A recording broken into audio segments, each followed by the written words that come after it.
Hi, I'm Britt from InPursuitOfHappiness.net, and today we have another reader submitted question. This one comes from Sam, and I'm going to read it because it's a little bit long. Sam says, I've been thinking a lot about how to balance my personal pursuit of happiness with my deep empathy for those suffering injustice. I think a large reason for my silence over past years about various issues was because I had to eliminate it from my mind and do that comfortable, easy thing of that's going on over there and doesn't affect me, so I don't want anything to do with it. But I've decided in the last couple of years specifically that that is not okay. I care too much about other people and these incredible injustices done to women, people of color, LGBTQ, etc., and I'm just speaking up now. How do you balance personal peace and happiness and still be empathetic to all this injustice? Sam brings up an important issue and one I think a lot of us are wrestling with right now, so let's dig into it. How do you maintain your own happiness when the world is filled with injustice and suffering? First, I want to talk to you about emotional boundaries. Think of emotional boundaries as an invisible line that separates you and your feelings from everyone else's. Now, if you're naturally an empathetic or sympathetic person, you might be resistant to emotional boundaries because you don't want to be mean or cold. It's hard not to feel guilty about the idea of protecting yourself from somebody else's pain. Emotional boundaries are not about not seeing or empathizing with other people. They're about setting up the lines of responsibility.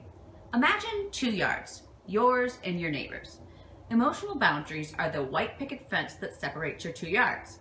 Even though there's a fence, you can still see your neighbor and have a relationship with your neighbor, but that fence makes it very clear that it's your job to mow and shovel and rake on this side of the fence, and your neighbor takes care of that side of the fence. Similarly, emotional boundaries make it very clear that you and you alone are responsible for your thoughts, feelings, and actions, and everyone else is responsible for their thoughts, feelings, and actions. These healthy emotional boundaries are essential if you're going to have healthy relationships with other people. Healthy emotional boundaries are also essential to help good people get out of bed every day, even though the world is always going to be full of suffering. And that's important, because you can't make a difference if you can't get out of bed.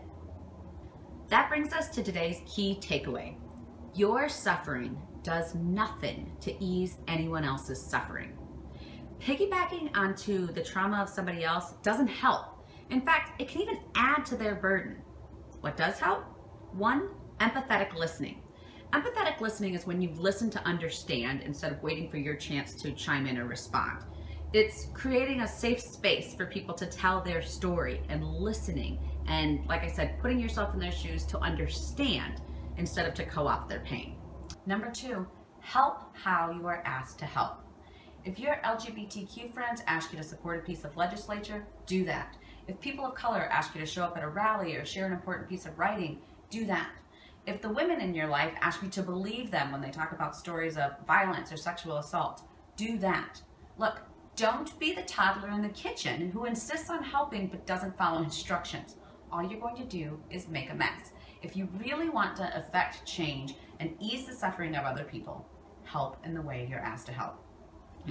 Sam, thank you for your question, and I hope that this helps you to find some balance between your own happiness and affecting change and helping people who suffer.